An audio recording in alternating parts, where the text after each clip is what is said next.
into the microphone jack, and you press record and play over that while this is playing, and you can hear yourself on the second. So understand, I was born in '82, but those like 4 or 5 extra years between him and I made a world of difference. Because I don't fucking know 4 tracks. Yeah, no. So because when we're like, so that right there, that machine right there is 8 tracks on it.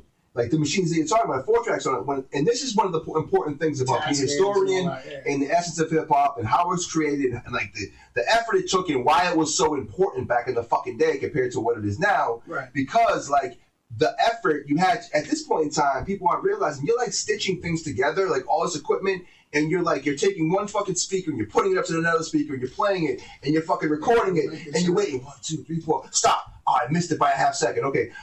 You're doing that for literally hours to make 45 seconds worth of a beat. Yeah, if you weren't doing that, you was recording hip hop shows at night, like Stretch and Bobbito and all that. Yeah, I was doing that part. Because that's where you got your beats, right? You yeah. You'd getting the beats from there. And then I'm chopping the little beginning of a oh, that's hilarious. The intro to them coming on. Yeah, that's a great beat, the sample and shit. And also, like, you only had 4 tracks. Right. So you could, like, now you have 100 fucking tracks. You can make all these dings and whistles and bells and shit. One track's going to be your vocals. Right. And if your boy rapped with you, you had to pass that fucking mic and be on the same track. Right. Not the mic, the headphones turned around. Yeah, the headphones. But you understand? I'm getting it. I'm picking up so that. one is the drum beat, one's a piano loop, and one is a sample, and then one is your voice. Nothing else can be added. It's only 4 tracks. Yeah. So you understand that all the other times you've had this discussion in here, I just, like, furrow my eyebrows a little and act like I know.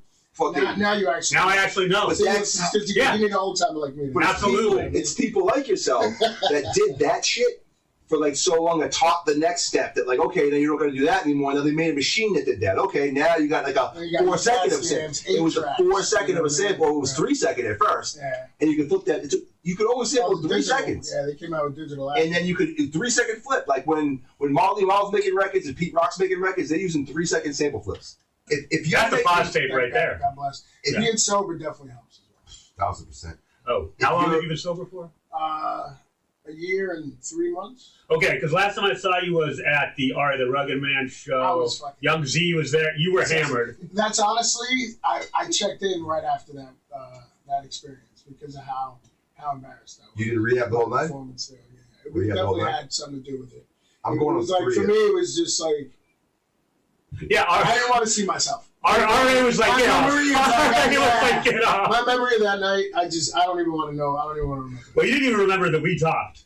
Yeah. So this is good, though. I got to be there for your last hurrah. And that's my whole career, man. That's scary. But that's a lot of it, and that's a lot of the reasons. I mean, that's a lot of people's whole hip-hop careers, right? I mean, yeah, I'm not the only one. Yeah, I'm friends with Swain. So I want to go back to the origin, but since we are here, I'm going on 3 years myself right now, sober. I'm smoking shit, but like drinking, like fucking crazy.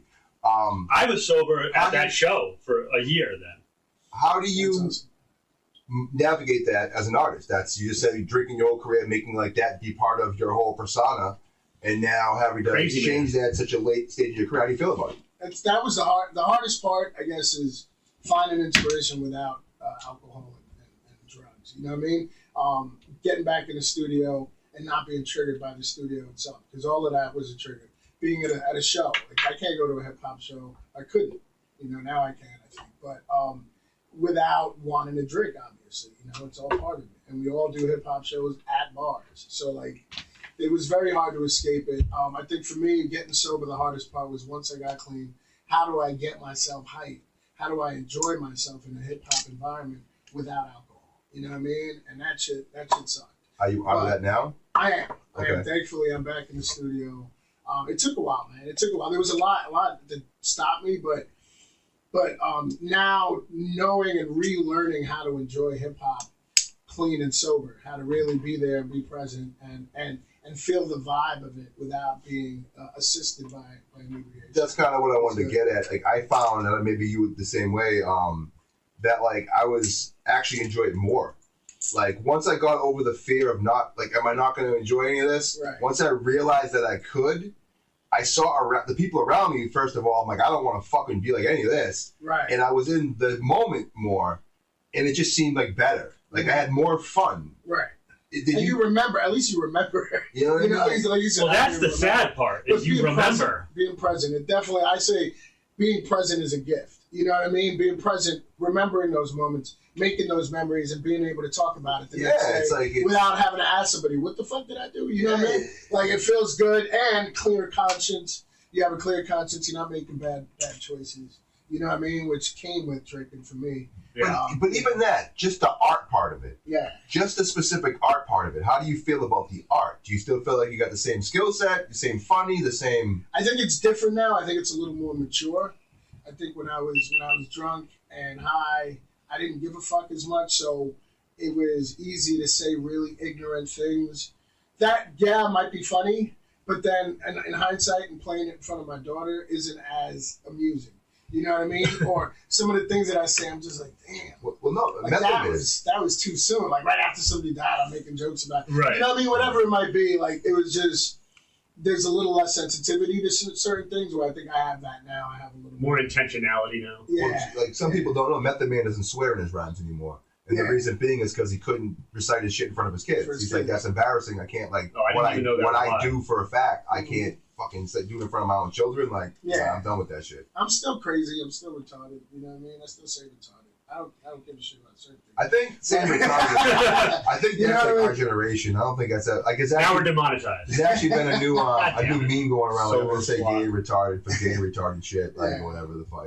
But that's old school. Exactly. I don't say it in that sense. Like I don't think anyone does. Like I don't even want to get into Louis C.K. says a really funny skit about using the F word and the N word.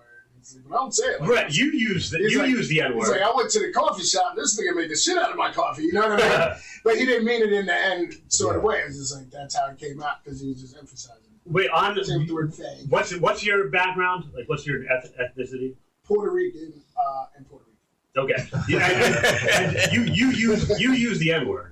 I do. Yeah. I do. Yeah. Because there is that argument whether or not. Because when I grew up, it was part of hip hop. I was like, yo, my nigga, what up? Yo, that's my nigga right there. You know what I mean? It was never used in a derogatory form or a racial. That's why I try to explain to people when I say it. I feel like Puerto Ricans from New York just like automatically just ride that anyways. Like Puerto Ricans from New York are just like don't. You're from New York. Like, you're from where hip hop was started. You can say whatever you want. We started that shit. You know what I'm saying? Well, how do you? Well, I mean, we'll get right to that. I mean, how do you feel about that? Because I mean, obviously there's a discussion going on with what we were talking about with Benzino, like places in hip hop and whatever. And like, I say that I've been in hip hop since I've been fucking 8 years old. I'm 44 fucking years old right now. No one's gonna tell me that I'm not hip hop. I'm not fucking part of it. You can suck my fucking dick. I've done all the Jesus. But so passionate. People might say, because it's my motherfucking life. That's why. Fact. People might say that, like, some people say Puerto Ricans aren't in the house of hip hop as well. Only Lord Jamar. We just say, not only Lord Jamar. See, that's the thing. We were there since the beginning of the club. You absolutely, you 100% were. Yeah. Phil is 4, I think. Who else is Puerto Rican? There's a bunch back in the day. Tony Touch. Benzino was totally on your side there. Yeah. We had a bunch of Puerto Ricans in hip hop. As much as white kids, you know. I mean, the breaking and graffiti crowd. Talib Kweli gets on fucking Twitter and he starts saying that, you know, we should get all the white people out of hip hop because they're trying to steal it like they did. You know what I mean? And I'm just like, nah. Like, Rick Rubin produced, you know, Beastie Boys and was down there with the Run DMC when they were creating.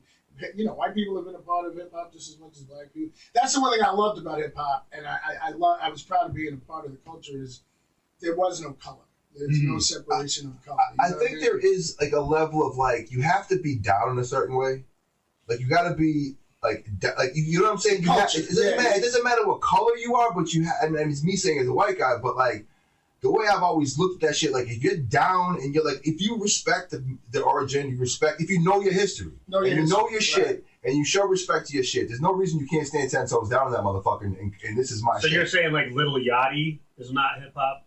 Or these artists I'm more who don't know their history? Lil Yachty. That's what I'm saying. Okay. I am more hip hop than Lil Yachty. 1,000 fucking %. All right, my kids know who Nas is. They know who, you know, Run DMC, it's LL Cool J. Yeah. I listen to everything back in the day. Cool G Rap, Rakim, you know, Leaders of the New, all that original. Was there ever a time where you didn't let your kids listen to music with a parental advisory and naughty words?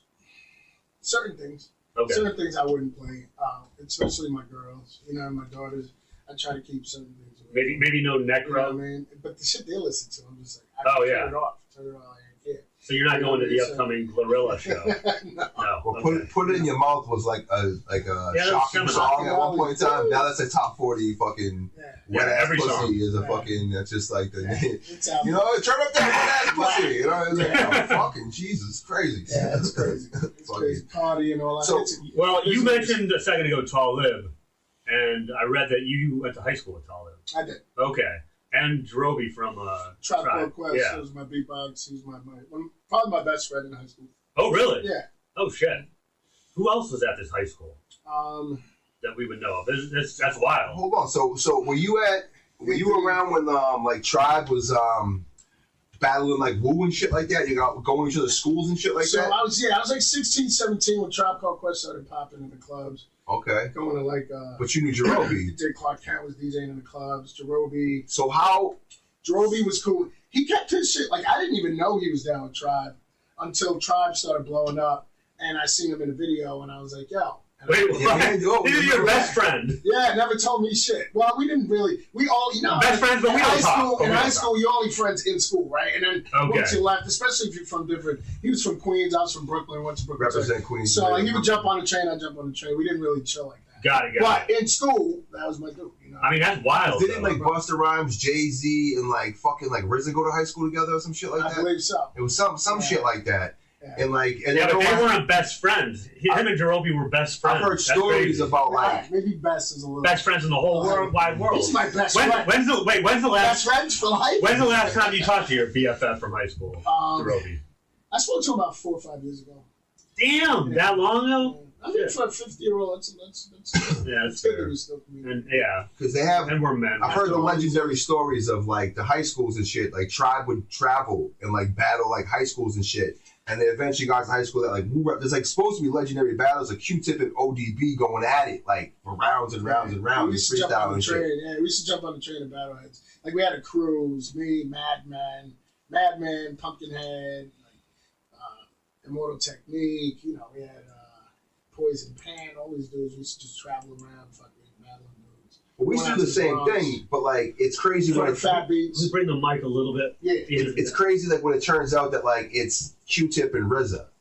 But Right. like when you're doing Yeah, it, you're that's not crazy. realizing it's going to be Q-Tip and RZA. You're like, Right. wait a minute, like Years later, yeah. Like years later, there's got to be people that are regular people that aren't in hip hop that are just like, oh wait, a But minute. it also Is that it, Robert and fucking, you know what I mean? it, Like, it blew my mind that like I didn't know that Q-Tip produced a lot of like the Infamous from Mobb Deep. And once you see like how they're interconnected, even though they're totally like different types of rap, he's in all the videos and shit. wild, yeah. He's on Now coming back as an older, he seems very Tanqueray different. song he's on. Styles P talks about fucking how like De La Soul's his favorite shit, like you know what I'm saying? All the And time. yeah, and like, fucking Lupe Fiasco talks about how Spice 1 and MC8 were his favorite shit. It's just so bizarre. That's wild. what was your favorite shit growing up? So like, G-Rap, okay, Rakim, Big Daddy Kane. how would you describe like your style? My top 3, and then I probably Big Pun later, Eminem. My style, it's definitely that Brooklyn shit. You know what I mean? Definitely that Brooklyn grind. See, it's like hip hop, like Because I grew up on Rakim, that flow. Big Daddy Kane, I liked his punchlines and his style. You know what I mean? G-Rap came with the hard shit, so then there was just like the alliteration. That's where I picked up my alliteration. How old were you when Capital Punishment dropped? Oh my god, probably like 30 something. So So late. that I would was say like late 20s. 2000, 2001, 2, somewhere around there. It had to be, right? is that when it dropped? I thought it was like mid to late. late 1990s. Yeah, 2000, 2000, right? yeah. So I was. But was it crazy? I mean, you're It was like Puerto my Rican, 30s. so was it crazy? Like, Oh, it was fire. Yeah. Yeah. We had the best rapper in the world representing. Yeah, yeah. And he's Puerto Rican. who do you choose, Big L or Big Pun? Big Pun. I got to agree. Big Pun. Definitely. Big L was dope with the Yeah. lines, and he knew how to connect those lines, and the punchlines were fire. But Pun with the Yeah. right in the middle, a little. And Big L never had a masterpiece. Capital Punishment is a masterpiece, Yeah. front to back. I was doing shit like that before I ever It's not- heard Pun. You know what I mean? I think it's just the Puerto Rican thing because we just have the South Side. You know what I mean? Mhm. Adobo in there. Like I leave a lasting impression, attack is an active aggression, hanky the section to the Rossi play. Like that came out way before Capital Punishment dropped. You know what I mean? So I was definitely But hearing Big Pun and knowing that someone else is, it was just like, of course. Yeah. Of course you do. You know what I mean? You're a kid, essentially. Turntablism, you're already into it. Like, if you're doing that shit at 10, 12, 13 years old, like, you're obviously going to stay in music. Like, you're already, like, in it. Like, you're already at the level that people are going to work at to get to. You're already there, like, as a child. I was singing from a kid. From a kid. Mm-hmm. So, like, what's your first taste of, like, okay, we're going to start making money doing this. This is going to be my job. My mother put me on the mic at one of those... Your mother put you on the mic? Yeah, Columbia Street Festival. Okay. My mom... Is your mom in the music industry at all? No. Just a regular person? She was a young lord, so she was like a revolutionary, Puerto Rican revolutionary. Okay. My father's a singer. He's a salsa singer. He sang with Tito Rojas in Puerto Rico. They grew up together in Macau. So they were like best friends. They used to go parandeando for Christmas, which is like singing for alcohol. So when they put you in the mic, are you singing or rapping? Wait, gifts or food or whatever. Wait, singing for alcohol? Yeah, so parandeando is like you entertain families. Okay. On the Christmas holiday, during the Christmas holiday. You go from house to house for Christmas and entertain. And back in the day, it was because people were poor, so they would do it for food, alcohol, whatever you had to give them, basically, in exchange for them performing for you. So my dad, Tito Rojas, used to go with 2 guitars and just go from house to house when they were younger, when they were teenagers. Probably get money for biz, you know what I mean? Yeah. And we need that. Why don't we have that cool shit in white culture? Right. Well, actually, what they would do too is they freestyled. So everything they said, they made up off the top of their dome, and that's what made it entertaining. They'd be like, "Me levanté por la mañana," you know what I mean? And whatever he sees, "Está comiendo una banana," you know what I mean? It's eating a banana. Whatever they see, they would sing about, and that was parandeando. It's called improvisando, improvising. Okay. You know what I mean? So I would say that Puerto Ricans and like those OG hillbilly, the people from El Campo, you know what I mean? Those are the people that kind of made up freestyle. We just took it to the next level. Huh. And I saw you wrote like a nice little eulogy to your dad when he passed away on Instagram. And you said that like whenever he would sing, the whole family would cry. Absolutely. So this man had real talent and like emotion. Spirit. Yeah, he was legit. Like you didn't even have to understand Spanish to hear it. When you heard him sing, there was a passion there. You could see the passion, you could feel it. You know what I mean? And people would just cry, like the Beatles and shit. Wow, that's when you're church, when they're putting you on the mic for the first time, that's the singer or is that to rap? Sing. So sing, I sang a song called Bel de Luz. It's like a Puerto Rican anthem. And you're deep at the same time. It was acapella. No, but I'm saying you're in hip hop DJing and you're singing. Yeah, well, no, separately. I was like 5 years old. This was before hip hop. Right. This is before hip hop. So I started at that age singing in public. That was the first time I got on the mic. And then later on, I heard hip hop and it evolved into rap. And then I only rapped for a long time. I didn't sing at all. And then I started incorporating. Wait, what did your dad think of rap? Because he's coming from old school singing. What the fuck did he think of that? That's garbage. What are you doing? That's nothing. There's no words. There's no word. What are you saying? Did he ever get to a point that he was like, all right, you got it. You I think there was a point where he saw me like traveling, and then he came out, and he got to see a couple of the studios that I built, and because you've had some success in music. Like I had the studio with Ghostface and wait, I didn't know about that. So he saw that. And my mom, I had a studio with Ghost for like a year. Wait, so you like co-owned the studio with Ghostface Killer? Yeah. So how did that happen? What's the connection, you and Ghostface Killer? Mike, his manager, Def Jam dropped the funding for the studio space. Okay. At one point, they just ran out of funding for that, so they said we're not paying the rent there anymore. So they needed somebody to help pay for the spot and be co-owner with them and kind of manage it. Okay. So I ended up managing the spot and co-owning it and running it. Is it safe to say you've spent a bit of time with Ghostface then? Oh yeah, Ghost, Sun God. I recorded his whole project. Trife, the God, used to record there. Oh, I love Trife. Put it on the line with Trife and Ghost is one of my favorite albums. Yeah, I actually did a song with Meth for the Mortician soundtrack called Life and Death that I recorded because I was sitting there engineering the session, and he was like, "Damn, I need a hook for this," and I was like, "Here I am." Oh. Yeah, and isn't Trife living in Worcester now too? Or is he just traveling back and forth there? I haven't spoken to Chai. I honestly don't know. I know Capadonna's out there. Yeah, Capadonna. Cap is out there. And you got Buddha Monk. I see Deck all the time. Deck what song you going with Jimmy all the time. Oh, Deck is out there, Yeah, he's always out in Jimmy's studio. When's the last time you talked to Ghost? A couple of years ago. I think right around the time when I met her at opening up for Redman. Oh, is that where you two met? Yeah. Wow, look at that. One of two of the greatest performers in hip hop, or the greatest tag team She in hip hop. She walked in, started stalking me immediately. Yeah, right. I didn't know who he was. Before I was like, I'm Block McCloud. She's like, who? I was like, Block McCloud. I'm kind of a big deal. You know, she's like, no. Wait, where did you get that name, by the way? It was originally Building Block, and I was like a fan of the Highlander because there can be only one. You know what I mean? So it was Block McCloud, aka the Highlander, and then my boy was like, "What's his name? Is his name like Ian McLeod?" I was like, "Yeah." I was like, "From the Cloud McCloud." And he goes, "Yeah, yo, you should change your name to Block McCloud." So Will Tell actually suggested it, and so I started Block McCloud. That's a good name. Before we get off this topic, though, you had a studio with Ghostface Killer for a year. Yeah.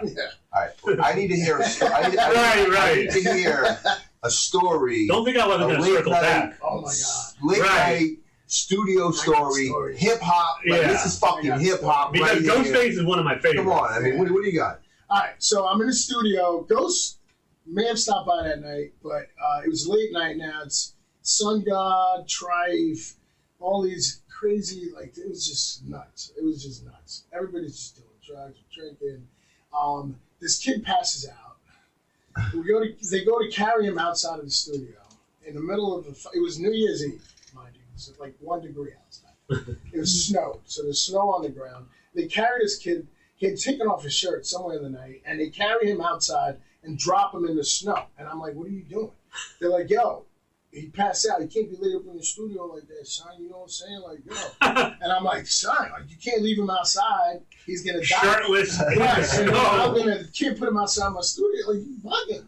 So dude's like, all right, let's bring him back in. So we bring him back in, and as we're putting him down in the middle of like the lounge area, he wakes up and punches me square in the face. See, that's what you get for saving his life. And I'm like, yo, chill, I just saved your life. You know what I mean? And then some guy grabs you, he's like, what are you doing? It's Block. He's a studio owner. Yo, what are you doing? So they yell at the kid. And then a couple hours later, this other kid, I walked by the studio, he said, Block ain't going to do nothing.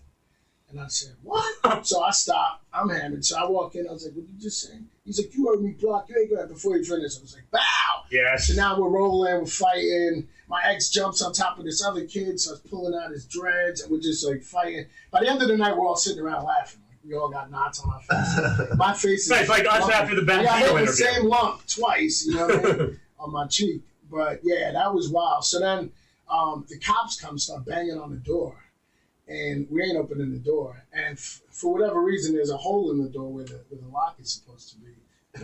The glory hole. You know what I'm saying? The glory hole. No. But yeah, there's definitely things being passed through that hole. So we're banging. We're like, nah, we ain't letting y'all in. Fuck y'all, you fucking pigs. They're cursing at the cops. And they start shooting fucking mace through the hole. What? Spraying mace through the hole in the fucking door. Oh, that's that good. was wild, yeah. Like, oh yeah, motherfucker. Like, My boy Chromatos is out there. That was wild. Chromatos. That's a good name. That's a good story, but it didn't include Ghostface. No, but also you gotta think. Imagine being a dude. You just wake up and there's like 4 dudes like carrying you. Like you just. I don't have to imagine. I've been there before. That's fucking terrifying. Like you just wake up, you don't know where you are. Yeah. Like people just carrying you. You're like, oh man, Yeah. this is it. Checking for your kidneys and shit. Well, that's why he just woke up. That's why he woke up just swinging. So we all know this is gonna happen eventually. You know what I'm Like saying? hostile and shit. That's how he hit the first face he saw. All right, good. Yeah, that's wild. Yeah. So, but what's it like? Like Ghost is very quiet. Just Okay. to answer your question, Ghost is very quiet. He would come to the studio, he'd do his sessions, you know, we'd engineer it, and he'd just bounce. He never really got into. He wasn't like, he's not like one of them wild dudes. Because he came through. Keith Murray, he ain't just. Yeah, oh yeah. Well, I have a question on that in a second. But Ghost came to WERS. It was one of like my favorite moments. It was right when Fish Scale came out, and he did these drops where he's like chopping up the fish scale, like scraping across the mirror, whatever. Yeah. They're just going nuts. And of course, in transferring them, we lost those drops. But he was super funny and like personable there. Yeah. And there've been like I've seen him so many times since then, and he's either like super funny and personable, or it's kind of like just a little standoffish. or he's like it'll be $100 per autograph, kids. Right. Yeah. So he's right. No, he's about his business. yeah, he's about his business. But that's crazy that you and him co-owned the studio. Yeah. Wow. So getting back to you, even your journey, like your beginning, who you are, your career. Well, you're the one who's here. Yeah, well, he's here. You want to talk about? Might as well. Well, we got up to like you turntables, being a teenager. At what point, like, I'm trying to get to like, at what point are you deciding like I'm gonna be a rapper? Like I'm gonna make money. I'm gonna make music, make money. I'm gonna this is gonna be my job, my career. I'm gonna build a life doing this. Yeah. When did you decide you were not going to make your father proud? That is not a common thing yet. No. So and everyone's probably laughing. 18. Everyone's like, you're crazy. Like, that's not going to work. It's like 89. I want to say, right? 89? That's fucking, that's early. Yeah, I was 18 years old. My boy, Will Tell, gets a studio in his basement, and we just start making beats on an S950 and a Kai MPC, and just swacking beats and freestyling on an 8-track. You know what I mean? And we made Famous Last Words. And then Lyricist Lounge. I don't exactly remember how we connected with Danny and Ant, but we kind of know him from parties. We used to go out to clubs a lot. Okay, because Lyricist Lounge and shit like that. is fucking huge at that time. Yeah. So you're only making mixtapes on 8-tracks in beat machines, Right. and you're getting to Lyricist Lounge? They actually put the Famous Last Words joint off the 8-track. How the fuck do you even... It's the only song on the album that was made on an 8-track. Wow. How the fuck... Now that I know what one is, I'm impressed. How do you connect? How do you go from there to that?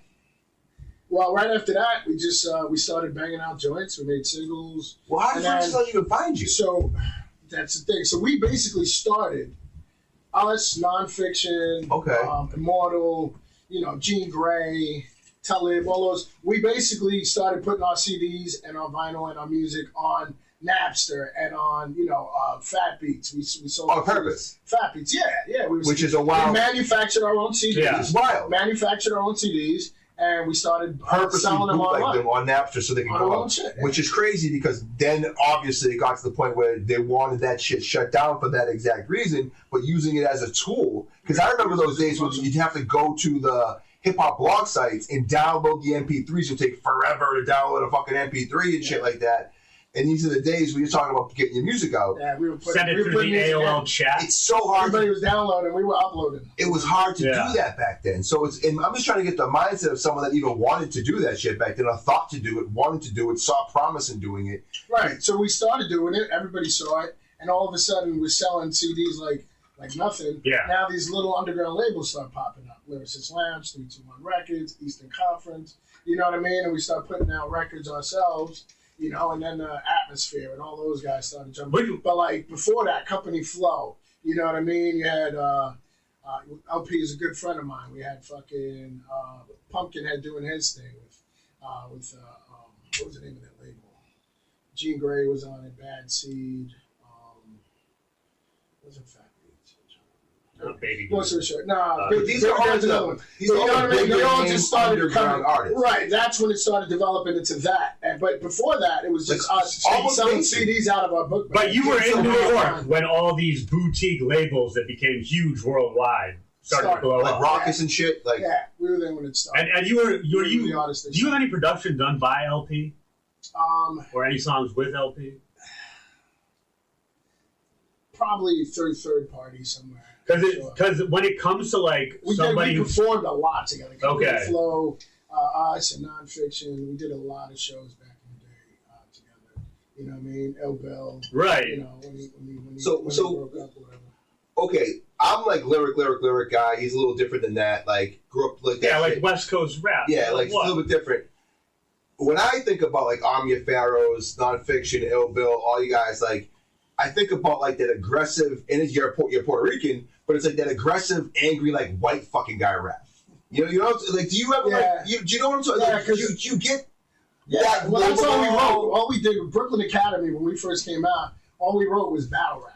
Yeah. So everything was like, I beat you down like head and nuts bound. Yeah, everything was like aggressive, You give me a angry, bust down. violent. Boss man, you find it hot in your belly. Who shot you, Machiavelli? I hold stock in every endeavor to give me leverage. A clever, but never devilish, but cool like a beverage. Ace the Tessus. Face the best and made a messes. Sprayed their fleshes. Raise their flesh, lays in lessons. Made examples, love, will leave the samples, love. Women, I damp their rug thugs, I amp them up the champ above all. Still on the rise, I don't compromise. I conquer blind from sky, swamp, you stomp your lies. Beyond your childish dreams, your smile just gleams like a dagger wedge, like a jagged edge, a dagger wedge at a violent scene. Your mouth the shape of a silent scream, body unidentifiable. While my temper rise, I'm liable to end your lives, your temperature dives. Lending eyes to the blind, the words I emphasize, create an enterprise. You know what I mean? Like that was okay. It's always like Forgot we were funk flex over it is there. that. It's like that's that shit that like it's like angry, violent, like aggressive, like you know what I'm saying. You're not waiting for it to come to you. Like You're going violence. to it. No You doubt. know what I'm saying? Like that kind of shit. And like it just reminds me of black and white. Like tunnel video, you know what I'm saying? Yeah. Like that, like a little bit grimy, some dirt in the fingernails, maybe like, you know what I'm saying? Like, that's abandoned buildings. yeah, like, you know what I mean? That's all coke probably smells like weed and shit, you know what I mean? Like, it's like, But- it's just. Were you all doing battle rap then? Is that So- like what led to it? It was, everybody did their own way of doing it. You know, they had their own styles. Obviously, Immortal was doing his, you know what I mean, Immortal thing when he rapped, and I was doing mine. But it's funny because neither of them are white. And then there's Yeah, also no, Pumpkinhead who's black. Right. And like, so Well, the angry white rappers Metaphor weren't even. was the But best. you know what I'm saying? Wait, though, how- Metaphor was the best. Oh, metaphor, When you yeah. think of AK Army of the Mark Pharaohs, it's like all like Very it's, angry. It's like it just. I think maybe unfairly or fairly, like because a lot of it just reminds me like big coats, cold weather, like fucking like you can't even tell who's white, Puerto Rican, black because everybody just looks the same. It just reminds me of It like. just makes me think of a show with tons of women. Well, also like a lot of the fans of that shit, like Sort of. aggressive like dudes, Sort like, of. aggressive like white dudes, like a lot of white dudes that can rap love Army of the Pharaohs, Right. Like love like white dudes that don't like the. See, like fucking- Army of the Pharaohs kind of picked up where, or Jedi Mind Tricks picked up where Brooklyn Academy left off. We broke up. We kind of stopped doing music, but we had kind of set a tone. You know, I'm not going to say that we originated that sound, but we definitely, damn sure, inspired it. You could Well, say non- exclusive. shit, Brooklyn exactly, Academy yeah. originated the angry Brooklyn rap Angry shit. white Angry rapper white, guy. yeah, even though they were Like white. the Coca Nostra came from all that shit. Yeah. You know what I'm Yeah, saying? exactly. Like that's Exactly, all. that's all 'cause, well, when you all think about it, you think about like that or like the Webbies and shit like this. Like you can go that way with it, or you go like this way with it, where like, oh, these motherfuckers will take your shit. Like these motherfuckers will fuck you up, take your shit, Did like you- all that. Did Brooklyn Academy box a lot of heads in? Skelter, fucking, yeah, Drew Ha helped the Skelter up in, East So New you York. fucking East New York. Decepticons and shit. Canarsie, you had nonfiction coming. You know what I mean? The Red Hook, you know, and it was New York, like I will take your shit, and like I'll rap you too. Like not only that, like I'll smack you the fuck up, and I'll rap you. You know what I'm saying? There really is no way to quiet my violent ways when I am enraged and tight like a lion. It's this savage beast, musical masterpiece, tracks and beats. I use them as a release. And I'll put your mouth on the curb, kick you in your head, and smash with your teeth. I'm out of is weak, and you have to pee, making noises like Master P. Now you a herb and a damn fool, like all you fans who think I love you when I really can't stand you. I hate you. Make you do the tango, grab a rope and hang you. Choke your left, strangle, maim, and mangle you.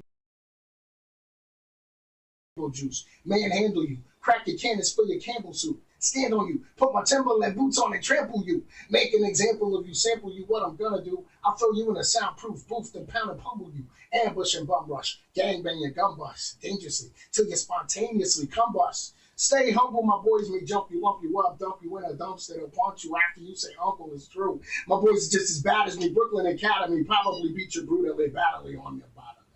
Oh, yo. I'm just Okay. We give it up for that. I'm picturing like Nice. every True conversation. fucking hip hop in here. You love hip hop so much that like every just regular conversation that just shit that starts happening. People like, I'm trying There we to go. ask you what you want to have for dinner. And you're just like fucking Right. I mean, Jessica, when he first talked to you, was it in rhyme? Yeah. Did you and Jessica, when you first met, did you pick her up I in rap. rhyme? I definitely Did you rap at her? Oh, then the night I met him, he definitely rapped. Okay. And he was supposed to freestyle. Yeah. And yeah, that didn't happen. He sang one of his he rapped one of his things and played it off because I didn't know who he was. Yeah, well, he wants that's a testament to what a woman you didn't want to fuck up in front of him. Wait, what did you say I about? believed him at the time. Do you have chick songs now? Do you have chick? No. Girl song. Yeah, you don't have any girl songs. Like, you know, I'm not a fan, and not that I'm not a fan of it. Bitch, take these flowers. Fucking have this kid. Right. Fuck up and hold my hand, bitch. No, I have like romantic, like woman, so gentle. You know you are my everything. Yeah, everything to me. That's what he sang that night. Sunshine, you brighten up my day. You are a perfect season. You're like a day in spring. No, I may not drive a fancy car or buy you diamond rings, but it really shouldn't matter much at all. You know what I mean? Damn, your dad's smiling down from heaven. He's like, he's back to singing. Nah, What I taught him it's right making there. sense now because you've been doing this shit since 5 years old, and you did the whole like performing early. Like you're just always ready for that. Like it's just natural. Yeah, That's just kind of what it is. That's what I was told when I was been doing it forever. Do it on the spot. You know? Doing it forever. So when you're doing your forklifts and shit, you doing shit on the forklift. Oh, I'm singing all night. She'll tell you. She works with me. She hears me singing from across the building. Like, there he goes again. That's dangerous in a relationship and working together. Good guy. Are you both on the night shift? Yes. Damn, this is Sorry. because the things you write about her on your Instagram are like so heartfelt and touching and Beautiful. so I'm like, this is the same guy that's talking about cracking your skull in every fucking rhyme. Yeah, no, you know what? I've always been me, and Yeah. people know it. I'm super not trying to be like I'm better than anybody. I've never been that. You know, I'm just another person. I'm blessed to have a talent, and I try to do it to the best. You definitely have a talent. Talk about when did Brooklyn Academy form, and how did you guys? Was it Pumpkinhead's PH's idea to bring you all together, or was it? I came up with Brooklyn Academy. You were okay. But You're the RZA of Brooklyn Academy. Yeah, sort of. I was the idea guy, and then Will Tell was the producer. Okay. Early on, but Pumpkinhead was actually there the day that I came up. We were driving by. We were on a bus headed to a studio session, and we looked over, and I saw the Brooklyn Academy of Music. Okay, that's what it came from. Yeah, and I was like, "Yo, Brooklyn Academy would be a dope name for it." It is a dope name. Yeah, so Good for apparel and all that. Now, Pumpkinhead's, he passed away like a decade ago now, right? Yeah. And you guys were good friends. Yeah, rest in peace to him. And obviously, I was working at undergroundhiphop.com for 15 years. You guys were a lot, like, worked there. Orange Moon Over Brooklyn, his solo album, the Brooklyn Academy albums. Yeah. But what's a memory, like a fond memory you have of Pumpkinhead? I'm sure you have a million, but... So many. So many. Excuse me. The best, I think the best memories I have with PH are those nights, those freestyle, running into people and battling. Yo, you know how to rap. Like literally, we walk up to people. You know how to rap. That's New York. You know what I'm saying? No, I used to do that shit on Washington Street. Yeah, I used to go to the food court. Like in Downtown Crossing? I'd be like, do you rap? You spit? And they'd be eating food. They'd be like, yeah. They'd be like, outside. Yeah, we were so hungry. That's so but funny. the story people lyrically that I we would weren't grab looking for. That's hilarious. I'd be like, you two, and you, like I grabbed three of them. Yeah. I'd be like, I was always let's go. Let's No, go. that's Boy, ambitious. got three people at the same fucking time. Yeah, that was the thing. You got to make a fucking point. Yeah, but our first day was probably Dope. the best. We the day I met him, this girl Melissa, who we were both kind of hollering at the time. Tag team We're talking. She was kidding. No, she was constantly. Nah, she's a cop now. She'll shoot you. Okay. She's awesome though. She's really good person. Just kidding. She basically knew about each other and wanted to introduce us for a long time, and finally like set it up for us to battle. We ended up battling in the laundromat in Park Slope. So hip hop. That's a Laundromat and yeah. Park Slope. It's like a bunch of street fighter. I won't take down from Punk. I'm pretty sure he would, before he passed, he would have definitely hated me because he was doing the battle raps hardcore. But yeah, that was one of the funnest. That's so hip hop. Like everything about this is just so like the foundation of hip hop. What about the other members of Brooklyn Academy? Are you guys still in touch? Is there ever going to be like another Brooklyn Academy album? Or? So I actually sought out Metaphor. He was another kid in the neighborhood that I'd heard was dope. So I went looking for him to battle him. We ended up going on for like 2 hours just rapping at each other, and there was really no winner. at that point, I was like, I'd rather he be on the team, you know what I mean? Yeah. Than not be on the team. So I was like, yo, do you want to get down Brooklyn Act? So I put him down. So now it was me, Pump, Metaphor, and Will Tell, the producer. Later on, we got Icy on, and then we had like affiliate, you know what I mean? Like Diabolic, Jean Grey, Thurston Howard III, Patsy, and we all started touring and doing stuff. Thurston Howard III is another one who's out in Massachusetts. I don't know if he like lives Yeah, here he's part of back the and time. forth. He's back and forth. He's down in Florida. He's up in Mass. He gets around. You know what I mean? Yeah. So I was gonna say, in terms of like Jean Grey. Love it. That camera went out.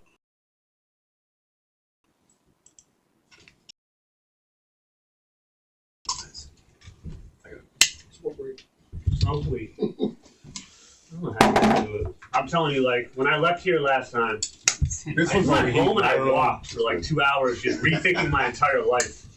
Anytime I get high, accidentally, like, It I'm makes like, you think. just Jesus. Certain weeds I can't go to sleep on it. It keeps me up, and I'm just laying there like rapping in my head for hours. Oh my God. Just like anything I talk about becomes a rap, like toy drive. Right. Toy drive. We're good to go? It's kind of. So I was going to say, Jean Grey came through undergroundhiphop.com. She was one of my favorite people to have in there. She came through with that nerdy white kid. I guess she was doing an MTV show at the time. Yeah. Like teaching him to rap. I don't know if you remember that. Okay.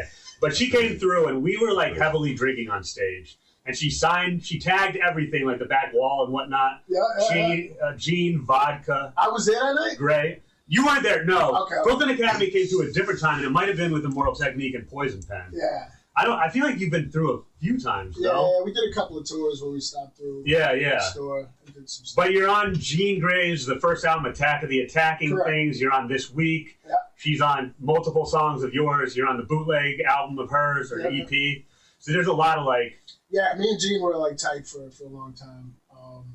She's dope. She's one of the dopest female MCs and people that I know. Well, how did you and her first meet? Did you meet her before? I met her through, she had a joint Dynamic, and I still can't remember the name of the label. It's going to piss me off. But her, Bad Seed, Pumpkinhead were all part of it, and they,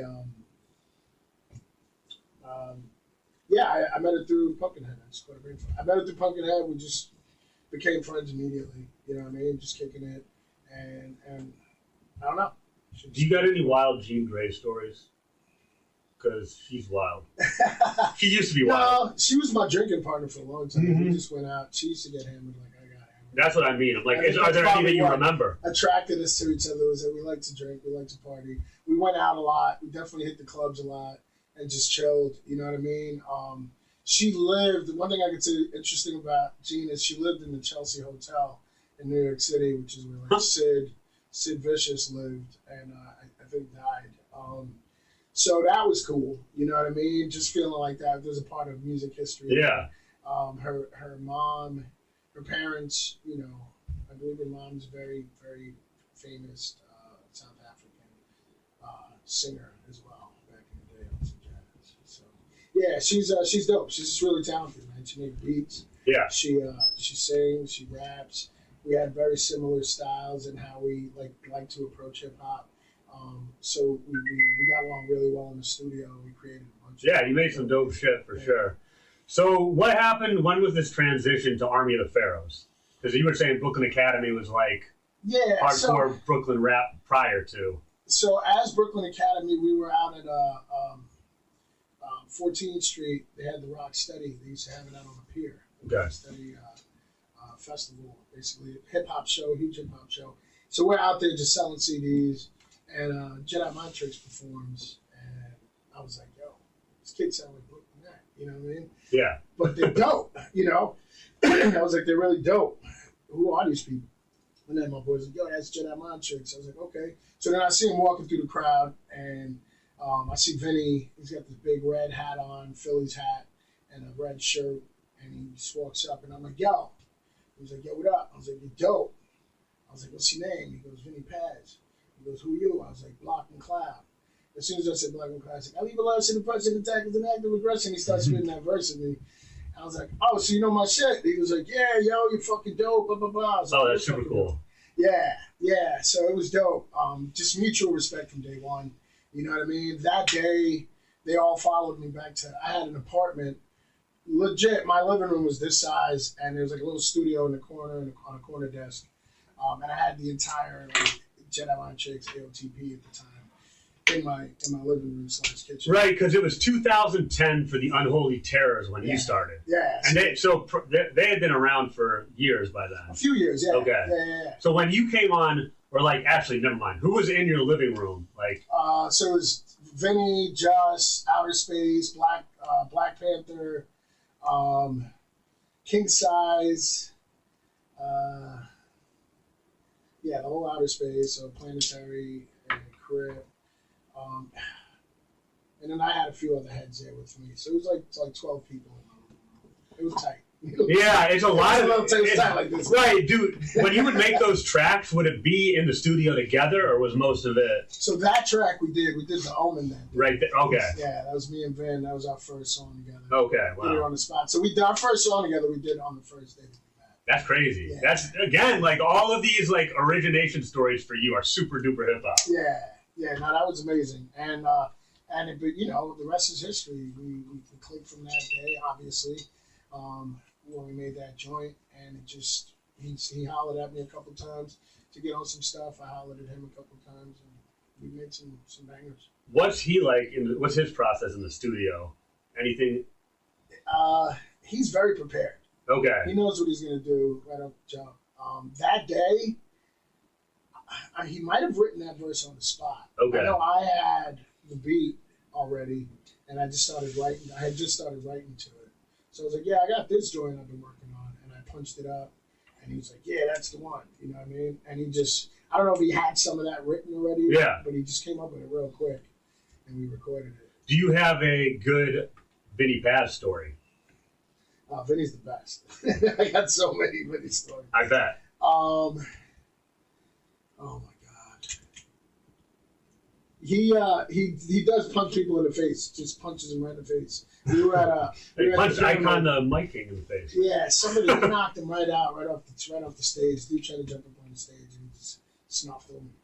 Another time he jumped off the stage, and then I love it because he says, "I'm a nice guy." You know what I mean? I'm a nice guy. But then I jumped off the stage and I popped him. You know what I mean? I melted him. You know, that's Vinny. Yeah, that's Vinny's a good dude. But anytime I ever, did a show with him, we'd spend pretty much that night just chilling, having. He was a heavy drinker back then too. He I don't know. He might still be. He's not Okay. anymore. No, he's definitely. Was he always strapped with like a ton of guns? I've heard. Me, him, and Swain were notorious for bumping into each other in shows and hanging out for the rest of the night. Yeah. But I'm thankful to say that all three of us have kind of hung up the gloves. You know? Yeah. Okay. Yeah. And what was Just Allah like? Was he there then? Just Allah was a funny. He threw up on my couch. Brought him to my house. He didn't know how to act. He's just not a nice person. Okay. We'll leave it. We'll leave it at that. Yeah. When's the last time, or how often do you and Vinny speak? As of right now, not really. No. What I'm doing coming up, I got DMG. Which is Disturbia Music Group, which is your label. Right. You're the founder and CEO. I'm kind of putting that on the back burner, and I'm joining forces with a guy who's been my partner from day one. Okay, so we'll be hearing a lot from M80 on Instagram. Yeah. What's it? Yeah, what's the Chino XL now? We'll be releasing it.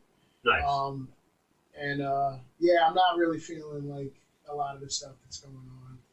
I feel bad for the two younger daughters. Yeah, it's like the younger daughters pitted against the old China or whatever. China and her nonsense. I won't get into it because, like I said, it's a little close to home right now. Yeah. We're releasing this album. Yeah, she sings with me, so that's dope. So I'm trying to establish her real soon. She's 15. She sings her ass off. She's dope. Okay, yeah. You're the other Army of the Pharaohs member that would have like samples of his kids. Esoteric. I have my owner. I got like 5 kids to sit down. I'm just kidding. Your own I got army. 4 kids, but 5 of them sing. The little Pharaohs. The Jacksons. If Jackson's, I'm Joe. You know what I mean? So I don't beat my kids. If people didn't know who Block McCloud was, what's like where would you point them to find like your art? Like what song would they listen to go, oh, okay, this is what Block McCloud is? obviously, like End of Days, Crazy Man, those two jump up. Right. Like the biggest songs. I actually, because True Lies, End of Days is like your most watched, maybe music video. Yeah. And that's from Season of the Assassin. Yeah. Is that Vinny's first solo album? Maybe? It was on my first album. Okay. Crazy Man, Four Walls. Okay. True Lies was. End of Days End of Days was on his. Yeah, Got it. Kind of like that. And you rapped, we know that age they made up the disease. I want to just quickly jump into some of these lines. Do you believe, we accidentally mentioned, you were mentioning Easy Pass, but I thought you were saying After Easy E earlier. And having just watched Straight Outta Compton. Invented AIDS? Yeah, or that yeah. I think there's more disease in the cures than there is in the actual diseases that they claim we have, like COVID. Right, so it's safe to say you didn't get a COVID No, I didn't. booster shot. Absolutely. Okay. No. Yeah. I try not to even get flu shots because I don't trust a lot of that shit. You know, if it wasn't for the fact that it's kind of like the law, I don't even think I would have immunized my kids. But I think because, God forbid. But it is. There's a lot of sketchy shit going on with the government. Those big farmers put out there for us. If you had. Right. There's no real leaders anymore. Yeah. It's a big fucking shit. She said I look at similar to it. story, written by Who owns the Keep us food? busy. It's like you can own the food. Yeah. Legit. It's R.J. Reynolds. No, it was like a Nazi that Wild. started the FDA. You know what I mean? It was some crazy shit. Like the dude Well, that's was why like, food. if we can control food, we can control the people. What goes in it. So Speaking of there's a lot of stuff. Speaking of Nazi-ness, what do you think of Elon Musk? I think he's an alien baby. Okay. Oh, and speaking of alien babies, at the end of Days, you sampled David Icke, I did. and that's he's all shapeshifters and reptilian. Yeah. So how deep do you go down the David Icke wormhole? Well, I know that there's a lot of there's a lot of inbreeding amongst the royalties and all that going back for years. Where they're trying to keep the money in the family. I don't know if they're aliens or not. I just feel like there's a whole breed of fucked up people out there that control the planet, and I call them the architects. Yeah. They just create and shape our reality to keep us kind of in a stupid state. Well, even with Disturbia music is becoming Pale Horse. That was off the book. Yep. I actually saw somebody. Productions. Yep. What was it? Pale Horse Productions, but yeah, Pale Horse, the book. Yeah, somebody gifted it to a fan. Gave it to Vinny Paz when he did his last show at the Paradise Rock Club in Boston. Yeah, that dude was real. Yeah. William Cooper. That's it. Yeah. William Cooper, ex FBI agent who basically knew a whole lot of stuff, put it all on paper, and they killed him for it. But you're big into. Do you spend a bit of time on Reddit or no? You were into the Reddit conversations, pre-Reddit conversations, right? In the X-Files days. We started all that writing and exposing and everything I watched. I spoke on it because there's a lot out there. Obviously, Sons of Saturn and Zeitgeist and all those. Even in your music, I mean, you're talking about. I try to keep it real basic at the same time. I'm not as heavily into it as, say, an Immortal Technique. Yeah, no, but it's really it's sits there though. and studies politics and gets up in front of You're talking classrooms and right. people. You're talking about I'm not that educated. architecture. I'm just angry. Well, When I get disgruntled, well, to play that song on WERS all. Do you think 9/11 was? absolutely. Okay.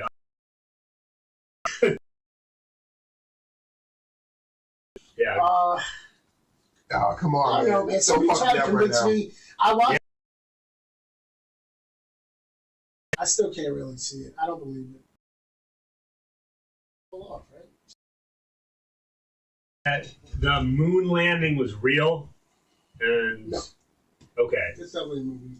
Do you think that there's an alien space station on the back of the moon, and that we're ruled by reptilian alien Now race. you're just being crazy. I don't No, think- no, I'm not. This is David Icke stuff. I don't think they've. I still don't think they've made it to land. I know that they have stuff up there, but I don't think they've. I don't know. Buzz Aldrin punched him right in the fucking face. You see that clip? Yeah. Old man. Oh, yeah, I remember that. Yeah, you ready to go on the moon? Wow, pop that motherfucker right in the fucking mouth. And then you try to sue him. You lie on You me. can't Don't you lie sue on me. fucking Buzz Aldrin for punching you in the face Yeah, and he saying did you're in the the moon. Man, fuck all that. Throw that shit out. Yeah. Throw that shit out. Okay, you said what song people should go to. What's your favorite Block of Cloud song? Yeah. What's the song you're most proud of making? I definitely like Four Walls. The project is probably my favorite. And my favorite Block McCloud song would be Hair. Why? Because it's about my daughter and not being able to see her and like how it made me feel at the time. It's real funny. So you do have like heartfelt songs too. Yeah. They are in there.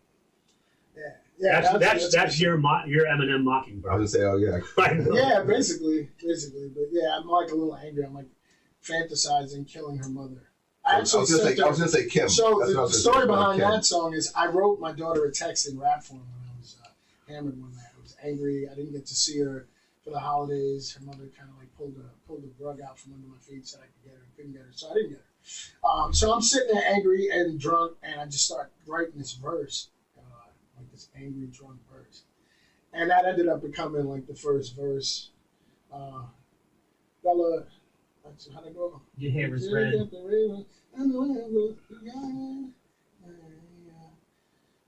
Your hair is red, so it's no wonder that you're fiery. Your hair is red, so it's no wonder that you're fiery. Before you go to bed, are you missing me in your diary? Oh my God, I can't remember now. See, I just set it all up, and now I can't remember. Your hair is red, so it's no wonder that you're fiery. Before you go to bed, are you cursing me in your diary? I didn't mean to disrespect, just hoping that you say hi to me when I finally call. Yeah, anyway, long story short, I went crazy off, and I said I was going to kill her mom in the verse. And she got upset and was like, I never want to talk to you again. Your daughter got upset, or her mom, or they both got upset. She got Yeah. upset. Sure, when she told her mom, she wasn't happy about it. But we ended up doing the video, and my daughter's actually in the video. So like after all of that, I did the song. She kind of understood. Like by this time, we made beautiful amends. She came out. She went to college at Worcester State. You know what I mean? Lived with me for those 4 years, and we did the video. It was dope. That's dope. It was nice. I always like to ask, like lyricists especially, is there a lyric that like hearing it that you thought was hot when you wrote it, but hearing it years later you're like, that ain't it. Nah, so all my lyrics are dope. Right. you said once you stopped drinking, now you're more intentional with it. Yeah. So there's got to be I something you was go dope back when I was to. drunk. I'm even better now. You know what I mean? Yeah, I'm the red wine of rap. I get stronger with age. You know what I'm saying? Okay.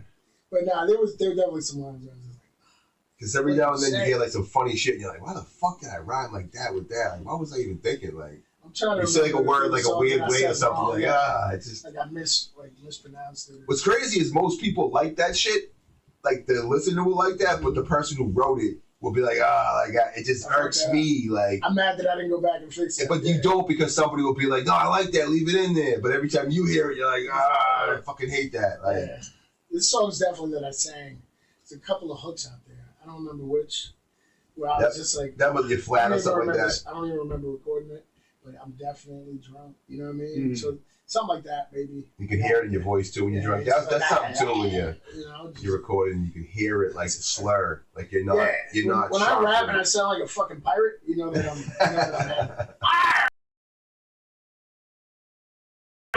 You know what I mean? You sound like fun. No, because you were drunk. Mm-hmm. But when I last saw you is when you were talking to me about working with Sick Jacket. Now, you did the Gods of Chaos. Like 11 years ago, you did a music video with Big Duke. Yeah. Right? And that was what, City of Los Angeles. Yeah. So talk about you and Psycho Realm and what. I was on stage on tour. Jimmy Kane, I want to say Capadonna, Keith Murray, not Keith Murray, King Magnetic was on the tour. So we're bouncing around. We're in California, and this kid comes up to me at a show. Now, mind you, I had hit up Jack in a while back and done a song with him but I'd never met him personally. I just hit him up. I was like, yo, you're fucking dope. Who's been? He's like, Sick Jack and Brother, man. I'm like, oh, hell yeah. So jump in the whip, go this like right after the show, go up to his house in the hills, and you know what I mean? So that began. I was just like, wow. I was like, so it was like meant to be, because I never saw the video, but we had the same idea, and yeah, from that point forth, we were just like, yo, let's work on some shit. We ended up putting the whole album to Indian Legs to have any excuse to not be productive. You know what I mean? Like, I look at myself now and I go, I can't bitch a whine. I gotta get up and work, because this dude does more with just his mouth. And you know what I mean? Like with the little wand. Yeah. The wand where he can get on the computer. He makes beats. He sends emails. He puts together events. He puts together merchandise. And he does all this with just the wand, basically. Yeah. You know, wow. And just him being who he is. He's able to speak, you know, so he gives a lot of orders. You know what I mean? He's got a whole army out there, 6-sided soldiers. Yeah, you said he's living in the hills. Yeah. So, yeah. So people definitely show him enough love and respect. Big shout out to the Gonzalez family out there. It's fascinating. A story I thought was interesting, again, this is from your social media, but it was about you coming back from Los Angeles right after having been linking with Psycho Realm. And there was this dude, Jimmy, you ran into at a liquor store, in front of a liquor store wearing a Psycho Realm shirt. Correct. Talk about this. Jimmy Corncob. May he rest in peace. Jimmy just passed away a few years back. I actually met Aurora through Jimmy. Okay. Many years ago. But yeah, Jimmy, I'm like, I just come home. I'm going, literally, I think it was like maybe a week since I come back. And I go down to the liquor store, and this kid standing out there with a Psycho Realm shirt. And I was like, you like Psycho Realm? Which is why, when are you ever seeing them on the East Coast? Right. And it's just so random. He had this huge Psycho Realm shirt. So then I open up my phone, and I show him pictures with Sick Jacket and Big Dude. And he loses it. Fucking loses it. He's just like, yo! And that I met. He lived in my house for. Unfortunately, he was a really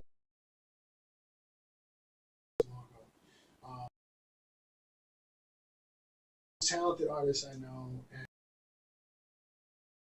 does he have music online then? What's his like? he's just he drew. Oh, artist. Got it. Okay. A tortured artist. He was like his biggest canvas. He was an amazing dude. Oh, he would do his own tattoo. Yeah, a lot of them. Wow, interesting. Mm-hmm. How long have you been in the game? I started rapping when I was like 16, 17. Okay, so 30. we're looking at 33 years. In those 33 years, what is, in your eyes, like your biggest accomplishment in the hip hop game, like your proudest moment?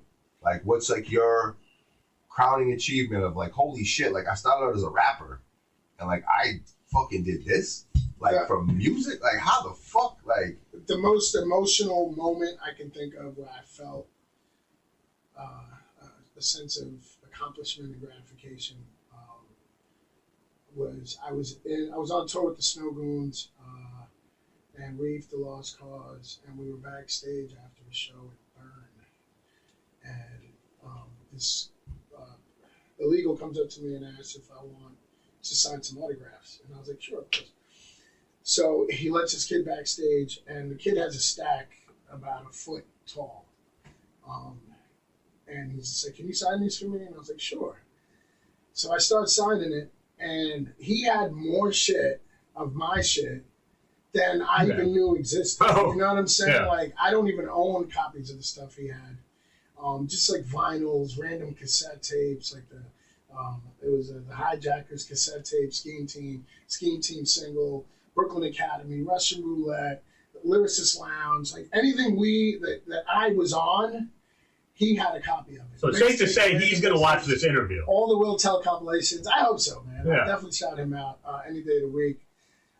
But he was it was pretty amazing to have collected anything of mine to that extent.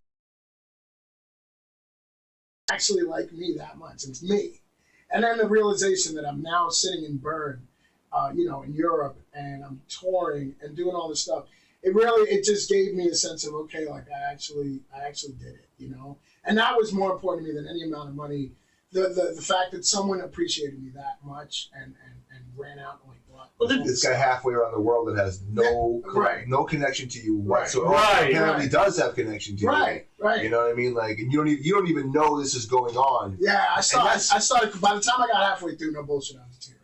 Well, that's probably going on in other spaces too, that you don't realize. Like, not to get into like like I'm reading comments and I'm clicking on it like about that thing that's going on with us right now. And I'm clicking on the person and I'm realizing like it's an 18-year-old person in like Nebraska.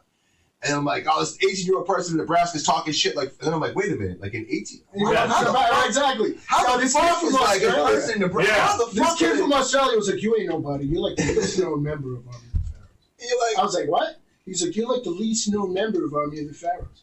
I'm like, you in Australia right now trying to say that? You in Australia. And you're telling me I ain't. Damn, I'm recognized. Wait a minute, like, yeah, like look at what you're doing. Fuck, you have your opinion, whatever you want. Keep listening, please. You know what I mean? Surrounded by kangaroo. That's pretty dope. And if that guy is that big of a fan, he probably is gonna watch. Do you remember his name or anything? No. Right, yeah. What's his app? You should have gotten his info. This dude has the Block Museum. I'm gonna find out from illegal who the kid is with the stack. I want to know his name because I should know his name. Yeah, you should know, like the vault, where the vault of your stuff is. One day you might need to make a copy from Masters. No, I think I was just so emotional. I was just like, thank you, man. I forgot to ask him, but I will definitely get his name from because I know illegal knows him. It blows his fucking mind too. Because in his mind, he probably thinks that you don't even remember that. Yeah. Right. I'd like to say thank you to that dude.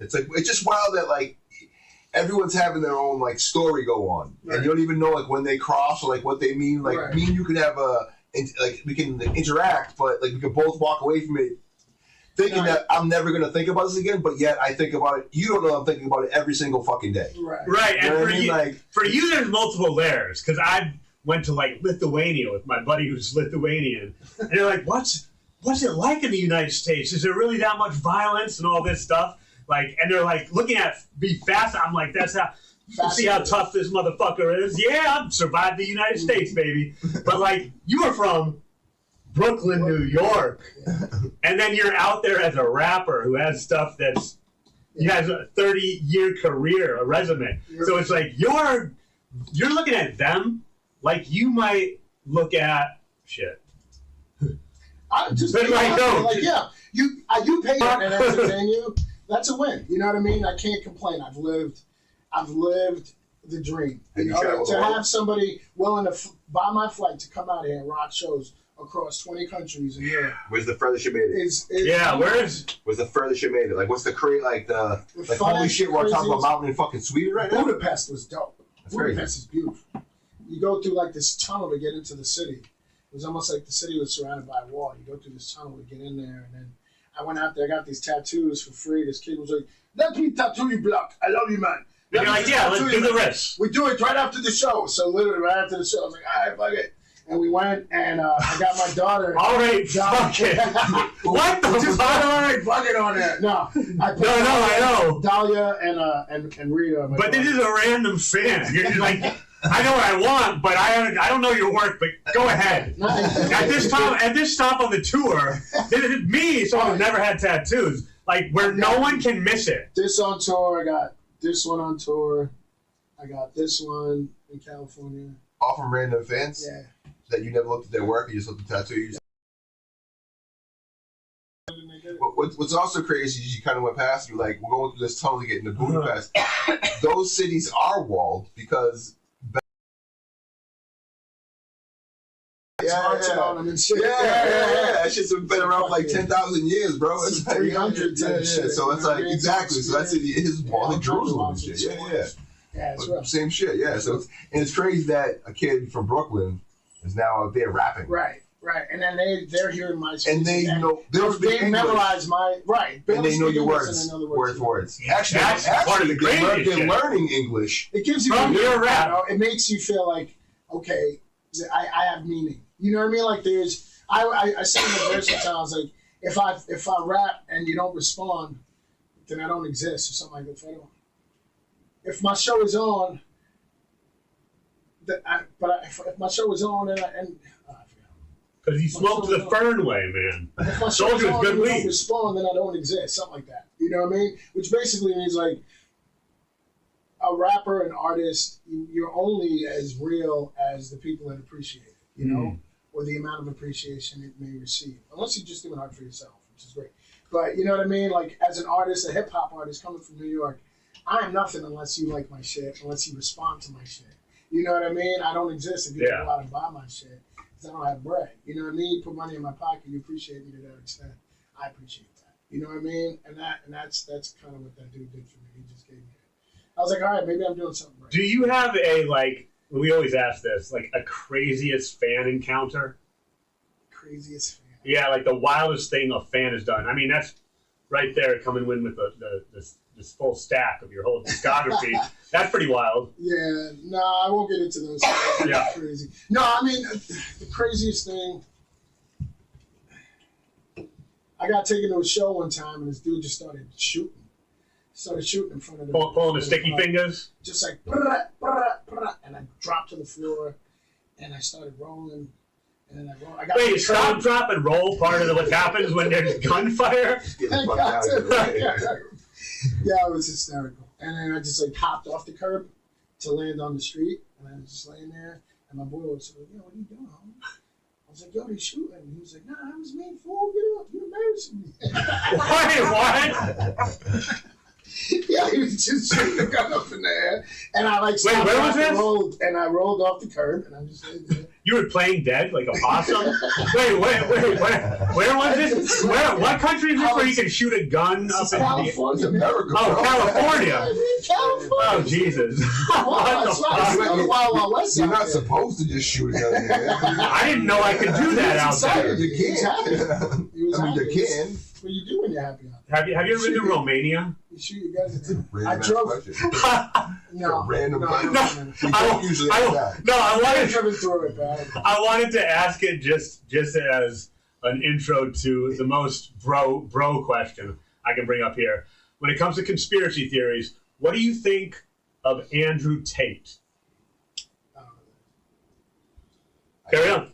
Yeah, I don't know either. Really? Old people. Nah, man, I have no idea what the fuck you're even talking about. Ever. Just ever. But you travel a lot, so once again, angry white guy rap, you know what I'm saying? Aggressive rap. You're around in all these Eastern European countries. All right, full to the brim of angry white guys. Yeah. Who is crazier for hip hop fans? That shit out there, or like the clubs and the hoods out here? Who gets it in crazier? Oh, they definitely get it in crazy. Definitely get it in crazier. Definitely, 100%. wow. Yeah, I'm picturing like sweaty fucking the dudes sneakers be punching each other in messed the up. face and shit. Just like The sneakers angry. be busted. Like the sneakers be messed up. You know, not to like pigeonhole or stereotype, but there'd be a lot of messed up looking sneakers. I should be talking. I got the biggest hole in my sneaker right now. But anyway, but they kind of look like my kicks, right? They look like that. All the kicks out there look like that, right? So they fucking, we're on stage. Reap the Lost Cause is rapping. He takes off his sneakers and he puts them next to the speaker on the corner of the stage, and he does his set. That's how he does his set.